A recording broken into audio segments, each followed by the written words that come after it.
Hello and welcome once again, everyone, to Electric Avenue's YouTube updates. I do these every week without fail so far. Just trying to bring you the new releases of the week, show you what's going on as far as new arrivals in the store. This is actually a pretty good week. We're doing March 7th, 2025. This is the first sort of big week we've had in about a month. So let's get started because there's a fair amount of things here to show you, and then I'll send my little recommend out there and we'll be good to go. So I always start with like box setty things first, and this week is no exception. We have, yes, Close to the Edge. This is sort of a mixed media box set. That being said, it does have vinyl and CDs and Blu-ray, so I know some of you that makes you go crazy. But this is the definitive version of the 1972 Yes Classic. They've already done this sort of format with the Yes album and also a Fragile. So anyway, this is a new remaster of the original album on vinyl. New Steven Wilson remixes, vocal and instrumental, rare and unissued outtakes, early versions, single edits, previously unreleased live tracks from the 1972 Close to the Edge tour, and new Dolby Atmos 5.1 and high-res stereo mixes by Steven Wilson. It's 1 LP, 5 CDs, and a Blu-ray for $100. Really not a bad deal, all things considered. But yeah, a lot of material. Unfortunately for vinyl enthusiasts, much of it is on CD. Unfortunately for CD enthusiasts, you get a vinyl. So you're going to have to figure that one out amongst yourselves. Maybe you can split up the formats and, I don't know, you split a copy and hand someone the record, or whatever. Probably what'll happen is the CDs will eventually come out in some form later on vinyl, possibly a record store day, who knows. Anyway, something for the Yes fans. All right. One thing I don't have to show just yet, and it is on the way and it will be here by release time, is the new Lady Gaga, Mayhem. And I've been instructed that we're not allowed to post anything about it, show any pictures of it. I mean, there's pictures of it all over the internet. But show it. And they're being very, very closed down on this, so I don't want to get in trouble. So you're not going to see this early, but we will have it, and I'll show it in my next video. She's gone sort of back to her more Little Monsters phase, apparently. The song that played during the Super Bowl, Abracadabra, was a very kind of edgy dance number, sort of reminiscent of her Fame Monster era. So that's kind of what her fans seem to want from her at this point. So I think it's great that she's in touch with the fans and knowing what they want. All right, another thing to show you here. Jason Isbell and his new album, Foxes in the Snow. This is Jason without his band, the 400 Unit. This is a solo record. The new solo album from 6-time Grammy Award winner Jason Isbell on indie exclusive metallic gold vinyl. Well, Jason's gone through a lot of changes since the last record. He got a divorce, and from someone who was prominent in one of his bands, so I think he sort of, kind of feels like this is a reset in some sort of ways, probably. This is produced by Jason and Gina Johnson, so a little bit of a different vibe going on here. But he'd had numerous issues at one point with alcohol and whatever, and hopefully he's got that under control, especially now that he's gone through this divorce. We're just sending him the best, hoping that I can't wait to hear the record, actually. So another new record, but an old record, Neil Young, and this album's called Oceanside Countryside. And this is, again, one of those things that was kind of an archival album from 1977. The unreleased album preceding Comes a Time. It's first time on vinyl, and it's on clear vinyl. This features 10 songs, and some of these are like working versions of songs that ended up on other things.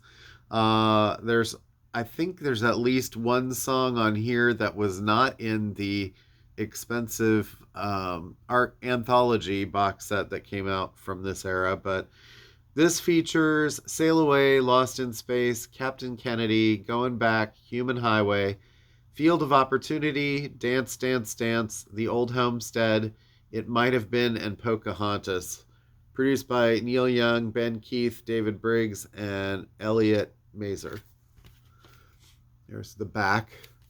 One thing that's interesting is they printed up here in the corner analog originals on the actual package. So you're actually getting a statement that's printed on the album for all time that's telling you that was from an analog source.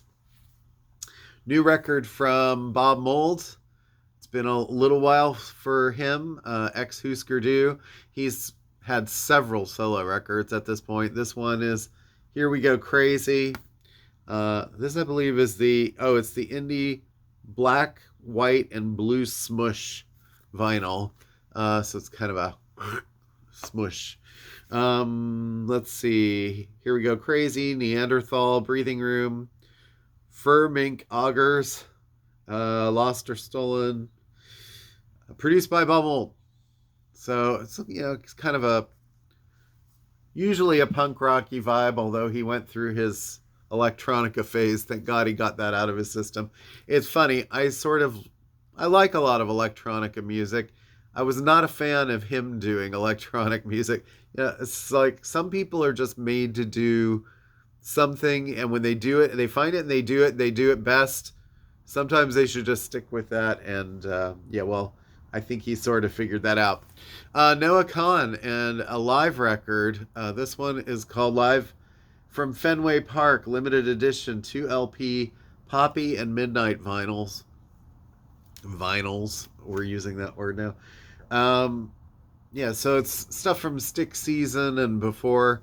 This is cool. Only thing I would say is for 2 records, so not cheap, around $53. So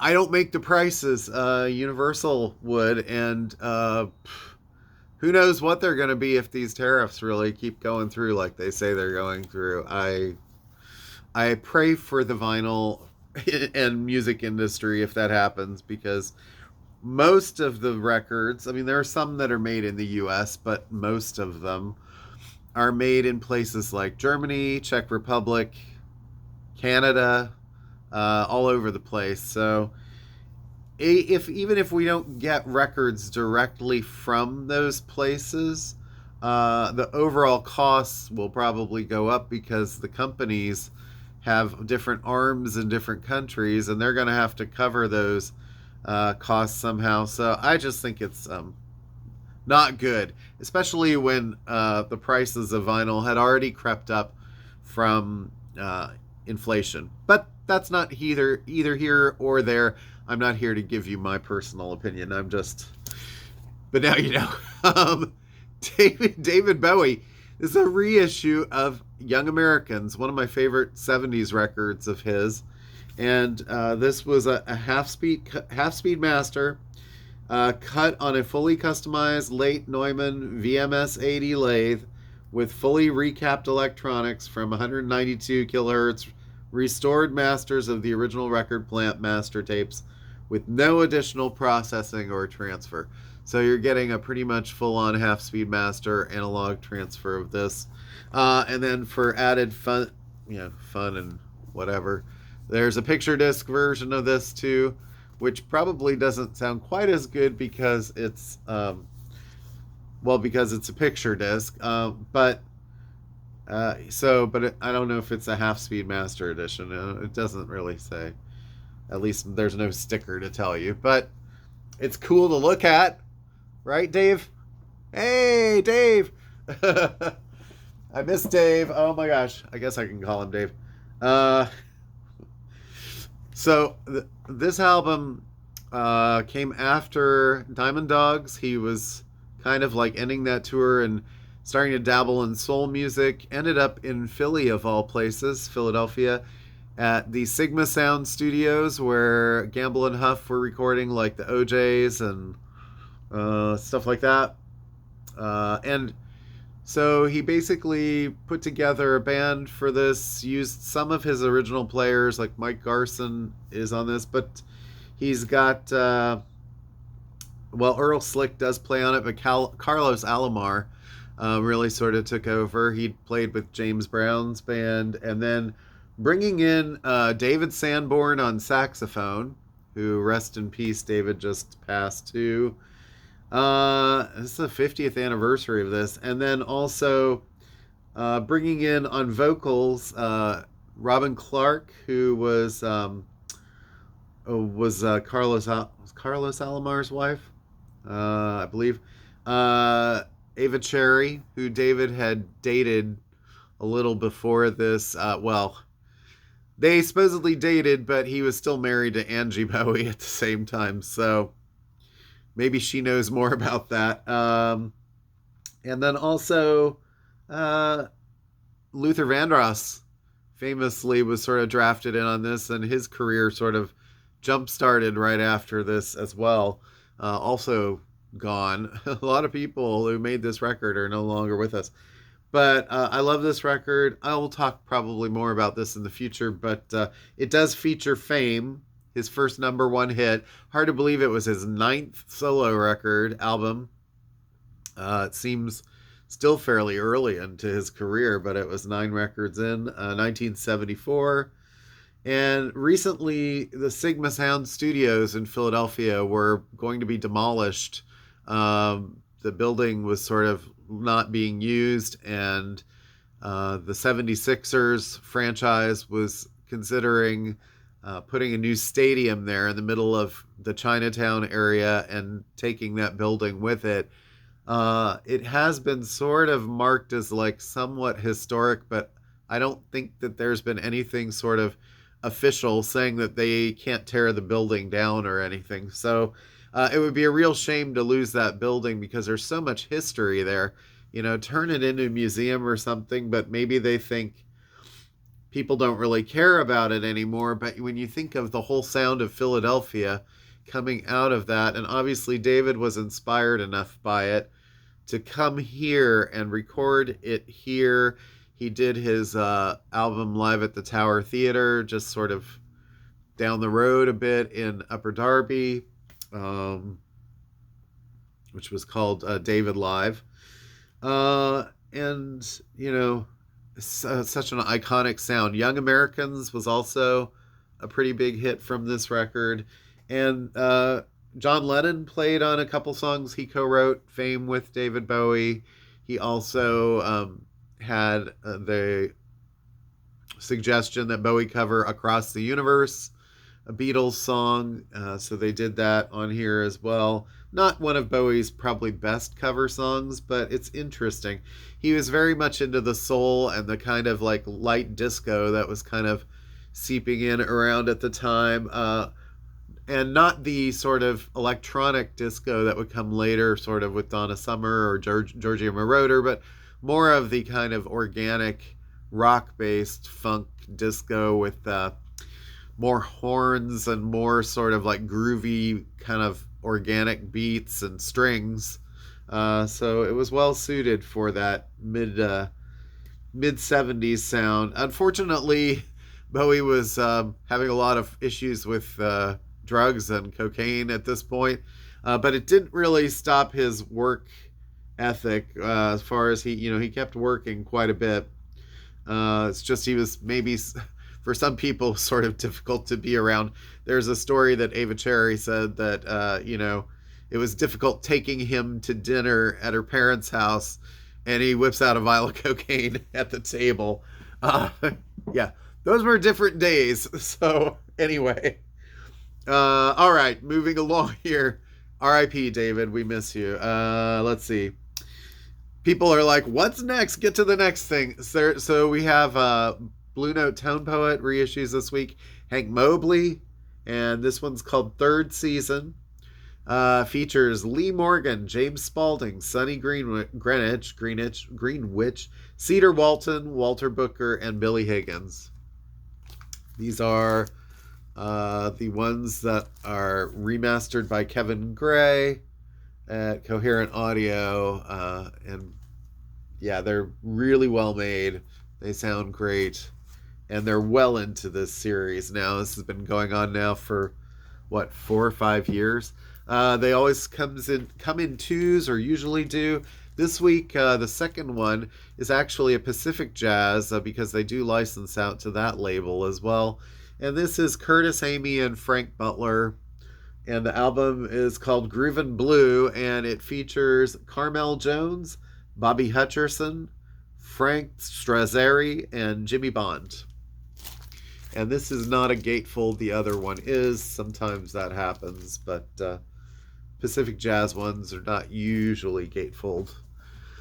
All right, and one other jazz reissue this week, Joe Henderson, and the album Multiple. And this is from the Jazz Dispensary Top Shelf series. Tenor sax legend Joe Henderson's long out of print hard bop fusion opus, featuring the lineup of Dave Holland, Jack DeJohnette, Larry Willis, and James Blood Ulmer. Well, you know it's going to be funky. A bellwether album for jazz fans. You can tell a lot about listeners' ears based on whether they're a big fan of this from All Music. There you go. Yeah. Looks pretty funky there, Joe. They've had some other Joe Hendersons that have been that Jazz Dispensary series, and people say they're some of the funkiest, most out there records. So, all right. New album from Spirit Box this week, Tsunami C. That's hard to say. Tsunami C. Featuring Soft Spine, Perfect Soul, and more. This is Tricolor Stripes, black, gray, and white vinyl. I've seen pictures and it's like black, gray, and white. It's really interesting. Yeah, so you got that. Jethro Tull, new album, Curious Ruminant. And this is the 24th album from Jethro Tull and Ian Anderson. Gatefold black.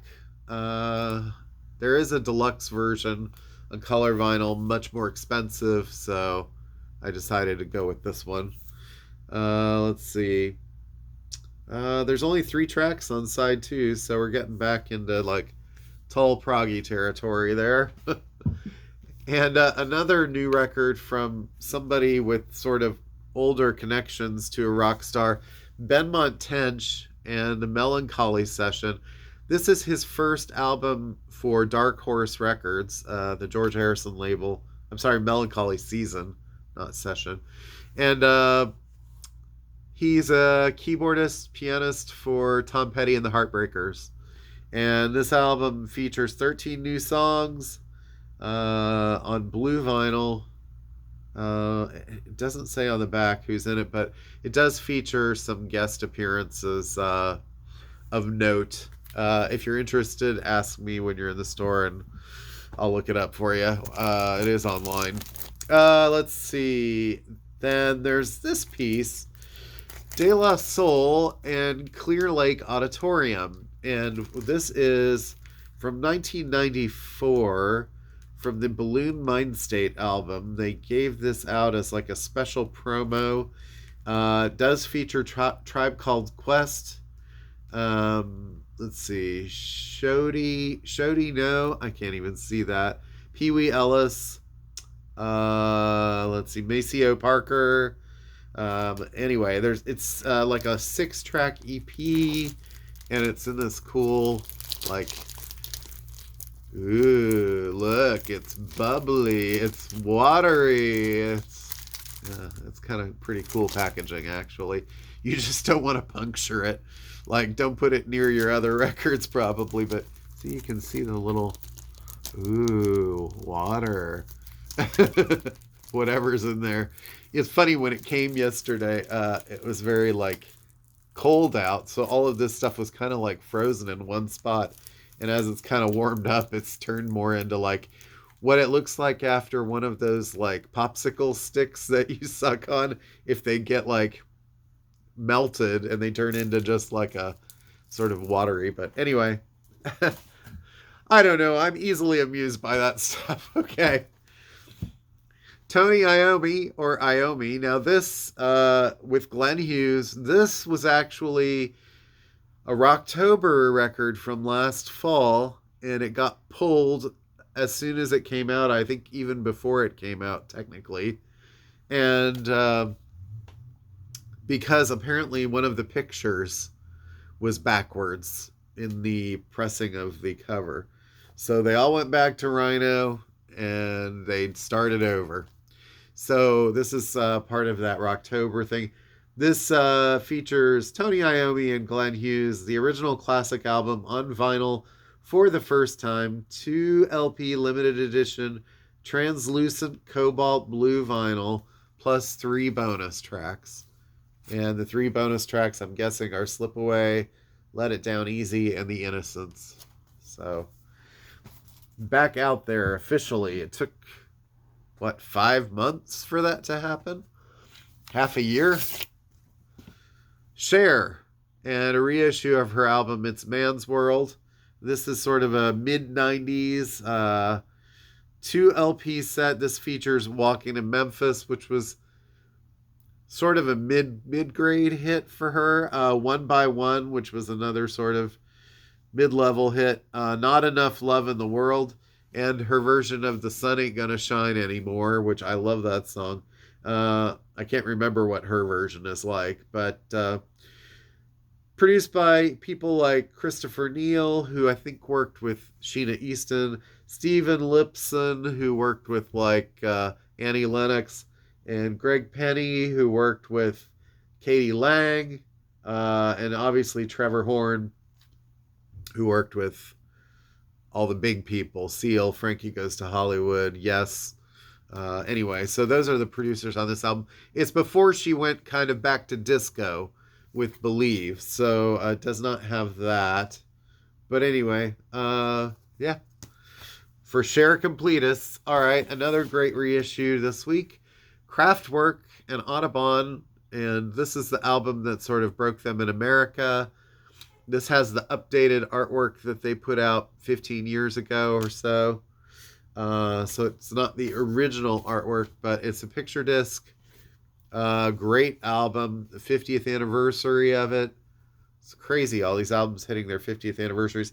It's probably the most, most prominent featuring of an all synthesizer album that was this early, other than maybe Wendy Carlos doing like sort of Clockwork Orangey type stuff, switched on Bach. But this has the big Audubon tracks, pretty much like runs as like one whole side and then another whole side, sort of takes you on a journey through the German countryside of the Audubon, with a lot of keyboards and synths. They're out on tour. They're actually playing tonight in Philly. I should be going to this. I don't know if I will be. It's hard getting out to all these shows lately. Yeah, all right. And they're not cheap, although that one's not too bad. Jeff Buckley and Gary Lewis. This is another Jeff Buckley. I mean, he only released really technically the one official album, Grace. But these are Songs to No One, 1991 to 92. So they're a little earlier. Pressed on Song to No One blue vinyl and Sweet Moment white vinyl. Okay.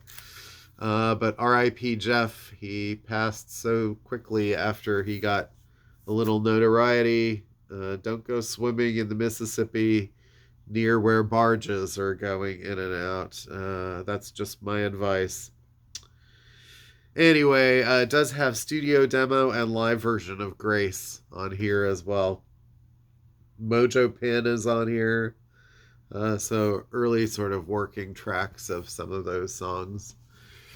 This came out for Record Store Day last year, I believe, and they decided to go ahead and make a few more available. This is limited to 500 copies, so not very many. It includes printed inner sleeve with lyrics on olive green vinyl, and that is Duncan Sheik's 1996 album. The solo record, self-titled, featuring Barely Breathing, was his big hit. That's a good record. She Runs Away is a great song too. This was produced by Rupert Hine, who was sort of a new wave kind of producer. Worked with The Fix mainly, Howard Jones. So anyway, he knew a good tune and he knew a good artist to produce. And Duncan had a few albums, and then he started writing for like Broadway and stuff. I've kind of lost track of him, but this album was really good. Another record, sort of a similar time period here, but it's been reissued from 1994. Ginger Baker and the Ginger Baker Trio, Going Back Home, and this is him with Bill Frisell and Charlie Hayden. Forest green vinyl, limited to 1,250 copies. I guess it sort of depends on how much you like Ginger and how much you like him with these people. I mean, Bill Frisell is great, and Charlie Hayden was great. So they're just playing acoustic bass and electric guitar with Ginger on drums and vocals. So, and Ginger, well, I think he's passed away now too, and boy, he was a tough cookie. All right. Watch his documentary if you haven't, kids. Calvin Keys, Shaunique.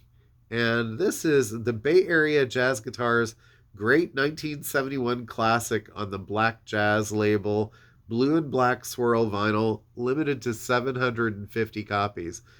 This might have also been sort of a Record Store Day thing at some point, or has been reissued before, but it's kind of hard to find. Shaunique by Calvin Keys. Lists him on guitar. So it's an instrumental album, just so you know that. All right, a couple of rock records that sort of greatest hits type things. Ace Frehley. This is part of that Now Playing series that Rhino's been doing, or Atlantic. And this is on cobalt blue vinyl. This features Rock Soldiers, Breakout, Into the Night, Calling You, and then tracks from Frehley's Comet, Insane, Dancing with Danger, It's Over Now, and Shot Full of Rock, Hide Your Heart, and Trouble Walkin'. So there's that. In the back, they're usually fairly nondescript on the back because these are sort of budget titles. They're maybe around $20. The other one this week is Twisted Sister, and this is on Orange Crush vinyl. So if you're a kid and you're like, I wanted Twisted Sister on vinyl, this is a good way to get it, because without breaking the bank, this features Bad Boys of Rock and Roll, I Am, I'm Me, You Can't Stop Rock and Roll, The Kids Are Back, We're Not Gonna Take It, I Wanna Rock, I Believe in Rock and Roll, The Fire Still Burns, Wake Up the Sleeping Giant, and Oh Come All You Faithful. So, yeah. Dee Snider, I mean, that's a look, right? That's a look. Come on. Right. Swerve Driver, the World's Fair EP. They keep cranking these out a little by little. This one is on cool. I can just pop this out just a second here. A cool orange vinyl. Swerve Driver, shoegaze band, and they had several EPs and a few albums. Took a long hiatus when people thought shoegaze is dead, nobody wants to hear it again. Now everybody wants to hear it. It's one of the most popular genres out there. So anyway, only have a couple of those, so if you're interested. And also a soundtrack here, the Fortnite Remix Chapter 2.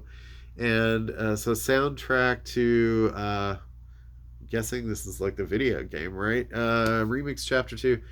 First song is Princess Diana by Ice Spice. Other people on here, Juice WRLD, Snoop Dogg, Eminem, couple of tracks from Eminem, couple from yeah. It's got Drop It Like It's Hot by Snoop Dogg. Like $33. One LP light blue vinyl. I mean, if you're into video games, that's kind of cool. So I think that's it for the full length vinyl so far. Like I said, Lady Gaga showing up momentarily. CDs, I've got Eric Burdon and War, and this is a new little box set, 3 CDs. It is the complete recordings of Eric Burdon and War, all 3 studio albums. Eric Burdon Declares War, The Black Man's Burden, and Love Is All Around. Those are featuring their cover of Paint It Black. Hamilton Lighthouser from the Walkmen. This is his new record, CD called the This Side of the Island. Yeah, Hamilton, he keeps cranking out records. AJ Croce, his new album, Jim's Son, Heart of the Eternal, and this is on BMG and Needling Records. I'm sorry, Seedling Records. Features I've Got a Feeling, On a Roll, and Reunion. So AJ Croce, he's still out playing shows constantly. Sonic Youth and their sort of new reissue. This came out a couple weeks ago, I think, on vinyl, but Hold That Tiger. And this is, I think this is either live stuff or early stuff. Features Schizophrenia, Tom Violence, White Cross, Cotton Crown. Yeah, this is like early stuff. But it's a 2025 reissue. There's that picture on the back. But there's your front picture. Thurston, sort of young. Kim Gordon's still like rocking it at the Grammys, right? Move, The Move, and this one's called Message from the Country. And The Move were the band that eventually became Electric Light Orchestra in one sense because Jeff Lynne was in it, and I think Roy Wood was the other one. But this features Message from the Country, and anyway, that's on CD. And also Johnny Bragg and a CD called Let Me Dream On. This was a record store day for Black Friday that's now on CD. And this says, revered singer Johnny Bragg wrote and recorded classic 1950s R&B hits such as Just Walkin' in the Rain as lead vocalist of the Prisonaires and Rolling Stone featuring the Marigold while serving time at the Tennessee State Penitentiary. For years, the recordings collected here lay dormant and unheard in a garden shed in Nashville, unearthed to assemble and coincide with the 20th anniversary of the Country Music Hall of Fame and Museum's acclaimed exhibit, Night Train to Nashville. These cuts are a rich trove encompassing previously unreleased songwriting demos, etc., etc. It's a time capsule of classic Nashville R&B. So, there's that. Okay. And I was like, what do I recommend this week? Sometimes I feel like I've recommended so many things and I'm kind of like, I'm getting tapped out on it. So I went to one of my favorite artists, personal favorites this week. One that I've talked about a little on the channel, but not at great length. And I just love this guy. I love his music anyway. And he seems like a cool person. But I met him once. Anyway, The Divine Comedy and Neil Hannon and the album Fin de Siècle, which basically meant end of the century. He gets compared a lot to like people like Jarvis Cocker of Pulp. Sort of like takes the sort of torch singer of like Scott Walker to like more indie rock, Britpop sort of conclusions. This album was, I think, their sixth album, his sixth album. By this point, this came out in 1997, 96. I want to say like 96. Of course, the date isn't printed on the back. It is mid. Oh, there it is. 1998. Sorry, 98. All right. So it's sort of, but mid-period Divine Comedy. He was sort of riding high from a lot of success from the Britpop wave in the UK At this point, he was on Satanta Records, which was a sort of small indie label. They also had like Edwin Collins on their label. And he kept wanting to do bigger and bigger productions. And they were like, you're bleeding the money dry. And he's like, I don't care. This is time to go for it. If I don't do it now, I'm never going to get to do it again, right? So booked orchestras for this, and it's a big sounding album. There's a lot of humor in it. It's very British. A lot of like kind of tongue in cheek and some kind of dark stuff too. But all of the songs were sort of about that pre-millennial tension that we were feeling at the time about like, is the world going to come to an end? And now we're sort of probably feeling it again, even though there's no millennium to blame it on in some ways. But yeah, this is a really, really great album. I think in some ways it was darker, more sort of, it was more reflective of what people were going through in their lives as Neil looked out onto the world. And Neil's biggest achievement since then, this album features Joby and Ivor Talbot, who brothers that Joby was sort of the main musical sort of the guy who got the strings together, did some of the arrangements, while Neil wrote the songs and did a lot of the arrangements as well. They sort of worked really well as a team. And not long after, and Ivor was his brother who played guitar, or is. But after this record came out, not long after, they sort of parted ways because Joby started getting, he's like, I can't make enough of a living being a sideman in Divine Comedy. I need to do something else. So he started doing movie scoring, movie soundtracks. And the two of them came back together in 2023 and scored the Wonka movie with Timothée Chalamet. So I hope that they got well paid for that. The movie did very well, and the score did very well. I think it was Oscar nominated, even parts of it. So yeah, and maybe I don't know if Grammys give awards for that too. But anyway, I just really enjoy Neil. He's got kind of a droll sort of, if I can use that word. You don't hear that word much anymore, but droll delivery, very English, tongue-in-cheek, wink, wink. This album has a lot of that. It's the biggest hits from it in the UK anyway were National Express, which was a top 10 hit, sort of about like the how great it is to travel by train. And it has that kind of a shuffly beat to it. Generation Sex is another one about like the vapidity of what kind of youth were at that time a little bit, so like just overtaken by that.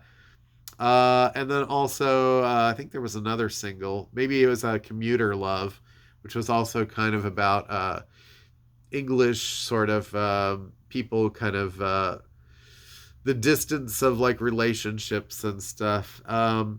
Songs that were darker, like Thrill Seeker, even Sweden. Probably one of my favorite songs on this is the song Sweden. One of the few songs I know of that name checks Nina Persson of the Cardigans.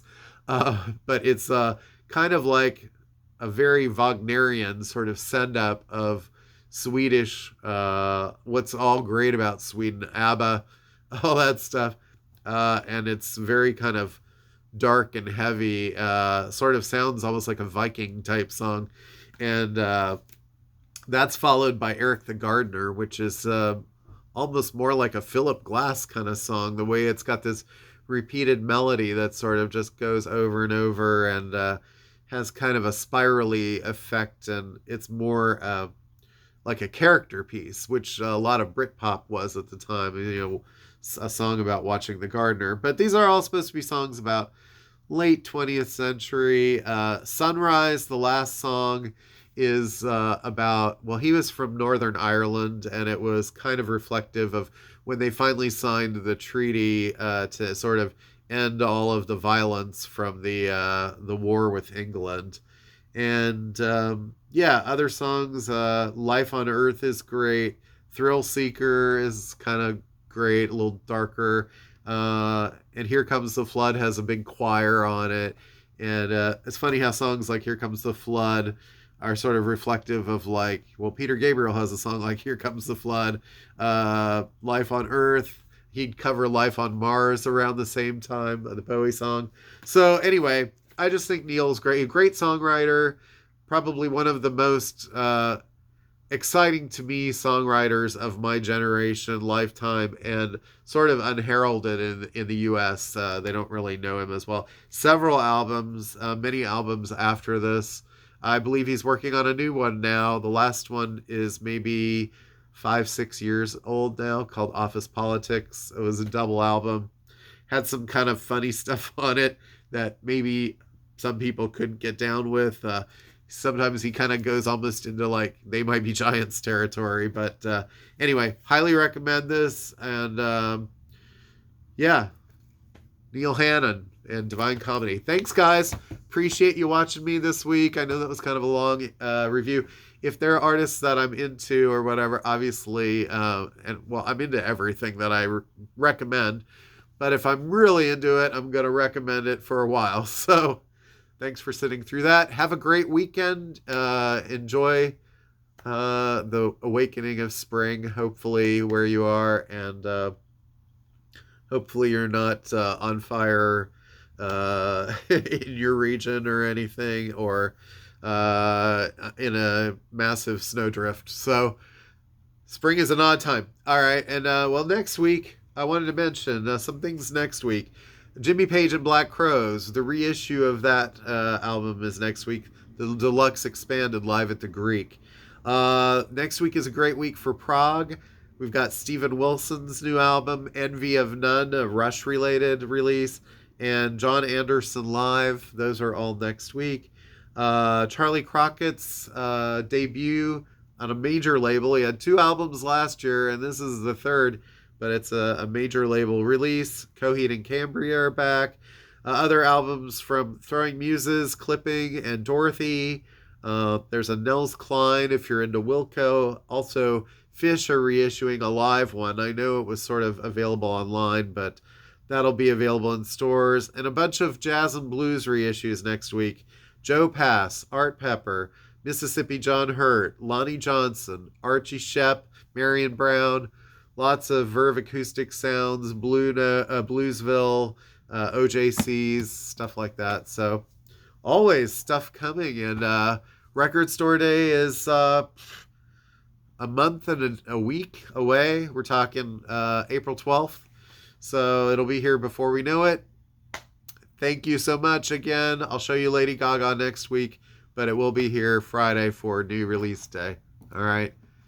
And hopefully I don't run out right away. So if I do, there's more possible to get from the warehouse. So take care.